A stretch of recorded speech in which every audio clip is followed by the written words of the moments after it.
Mummy ओ mummy लाडक्या बहिणीचे पैसे पडताय म्हणता पण मग 1500 रुपये पडले की मला काय घेऊन देशील? त्या दीपेची मम्मी त्याला सायकल घेऊन देणार आहे, तुम्ही मला घेऊन देशील ना? तू गुपचित बस रे भामट्या. मागच्या बारले बी डबड्यातले 500 रुपये मारून दिले आणि आता आणखी वर तोंड करून बोल राहिला का? गुपचित बस, नाही तर खाली नाही कान पट्टीत सापकन. बापा बापा काय करी रे बुद्धी पे त्याला नुसती सायकल भेटत नाही. माझी मम्मी बाय एका शब्दावर नुसती सायकल घेऊन देऊ राहिली मला. काय करी त्याला कशी सायकल सायकल रे मेल्या. एडी लोकांची कापसाची मजुरी द्यायची राहिली, त्यांनी 1 रुपया दिली नाही, ते मग माझ्या नावाला बोलण्यावर आले आणि तू मध्ये मध्ये सायकल आला का? कोण सांगलं तुला मी सायकल घेऊन द्या रे म्हणून? ओ बापा दीप्या काय करी रे त्याला नुसतं पैबरी बापा दिला तुला. काही करेन तुला काय भेटन तुला सायकल? का हो मम्मी तूच तर सांगे कापू जास्त असता किंवा की लाडक्या बहिणीचे पैसे परत पडले किंवा तू सायकल घेऊन द्या रे म्हणून. तुला कसं गोड गोड बोलून माकडून सर्व कापू जास्तून घेतला, घरातले कामं करून घेतले, आता बदलून गेली का? आता फक्त सांगतो काही काम बरे मग सांगतो तुला. अरे बेटा आता आपल्याला दिवाळीचा खर्च लागला नाही का, कापसाची मजुरी लागली, लय बायांचे पैसे द्यायचे राहिले. आपण पुढच्या बारले घेऊन ऐकून ते घ्या बार, पुढच्या बारले आले की 100% तुला सायकल घेऊन देईन मी. आता गुपचित राय माझ्या बेटा.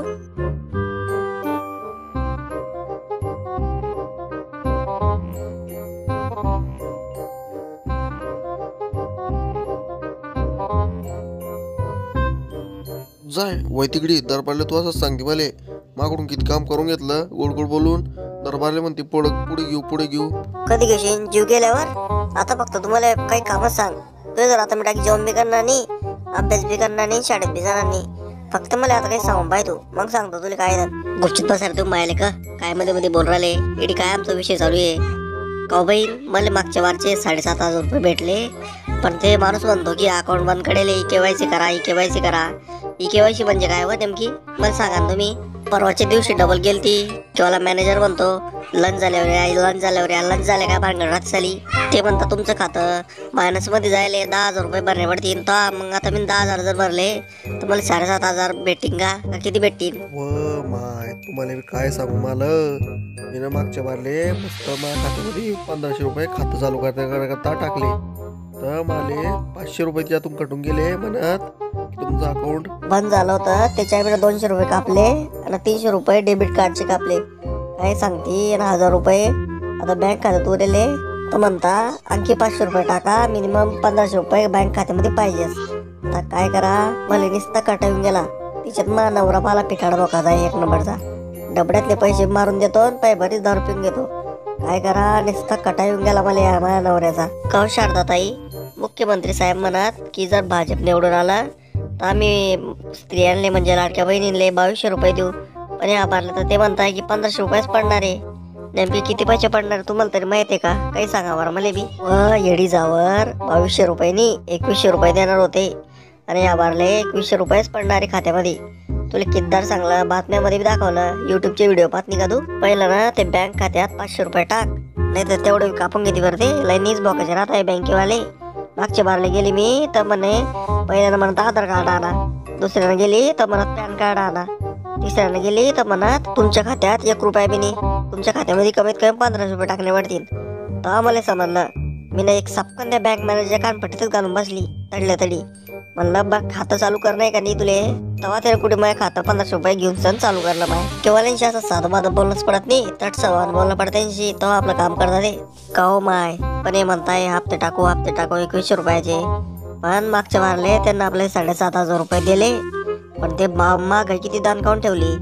खाद्यतेल झालं 150 रुपये किलो, सोन्याचे भाव गेले 8,500 रुपये ग्रॅम. हे पैसे आपल्याला देता आहे खरी, पण जेवढे देताय तेवढे गोड बोलून काढून घेते बरं. आपल्याला वाटतं पैसे भेटायले फुकटाचे, पण बरोबर काढाले ते. आपल्या कापसाले 6,500 रुपये क्विंटल भावे, सोयाबीनले 55 कोणी घेऊन राहिली. काय करा आता, आपल्याला तर वाटतं की मस्त पैसे भेटाले, पण बरोबर काढून राहिले ते शेतकऱ्याजूनच. व माय मी तर म्हणते की जाऊ दे सगळ्या लाडकी बहीण आणि फुडकी बहीण, फक्त आपल्या शेतीमालाले भाव द्यावा ना रावण्या करा सरकारले.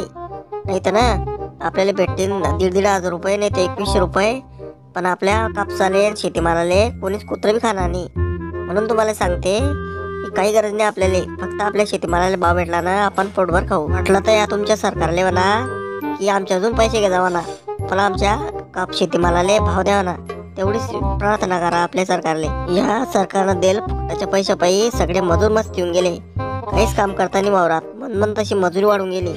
या वर्षी 14 आणि 15 रुपये किलो कापूस दिला हो मामीनं. तर मी घडायले मळाई मागून गेली. काय करते आता, नुसते मजूर मस्ती आणून ठेवल्या सरकारनं. का हो मम्मी, मी काय म्हणतो ते सर्व सोड दू, पण मला घेऊन दे ना मम्मी सायकल. तू मला डायरेक्ट दिवस रात बी काम करायला लाव ना. नाही म्हणणार नेहमी, फक्त मला एकदा सायकल घेऊन दे. जपरे घरी कशाची सायकल आणि पेकल भेटेन तुले. त्या बैजाने पोरामध्ये बड्या बड्या बाता मारल्या तू ना, आणि म्हणे सायकल घेतो म्हणे, सायकल घेतो म्हणे. कायची सायकल आणि पेकल, नुसता फेकू, एक नंबरचा फेकू समजलं ना. तर 25 झाल रे बोय, का पोरीची दिसते 25 झाल रे. सम्या तुला आधीच सांगून देतोय बरं मी, शिदारा जो मी मजा नको घेजो. तुला आधीच सांगून देतोय, मला जेवण देतोय बरं. डायरेक्ट तिकडे सापडतो तर पोरामध्ये नाही आगोस तर आणला तर मग म्हणतो मग ओ भामट्या कोणाला धमकी देऊला तू हात लावून दाखव मला लेकराले, मग सांगते तुला काय तर. रेडी माया देखत मला लेकराला धमकी देऊला कर तू रे. तू फक्त मारून दाखवते मग सांगते तुला काय तर. वैशाली वहिनी तुम्हाला बी असं बोलणं शोभतं का. ते पहिले लहान लहान पोरे ते आता भानगडी करताना आता गोड होता. तुम्ही गंमती पडवल्या का भानगडी करणे तुम्हाला हे सांगा फक्त. या मग तुम्ही भेटा कुठे बी एकांतात, मग सांगते तुम्हाला काय तर. मग तू बी मी घाबरते का तुले. मी चांगलं कडे लावून दिलं दुखायला लागले मा पुढे. भेट मग तू पाहते मग तुला काय करते तुझं. तर मग मित्रांनो या व्हिडिओमध्ये एवढाच. तुम्हाला हा व्हिडिओ कसा वाटला ते कमेंट सेक्शनमध्ये नक्की सांगा. आणि जर आपल्या चॅनलला अजूनही सबस्क्राईब केलं नसेल तर बेल आयकन दाबून ते देखील सबस्क्राईब करून घ्या. तर मग मित्रांनो असेच नवीन फनी व्हिडिओ पाहण्यासाठी आपल्या चॅनलला नक्की सबस्क्राईब करून घ्या.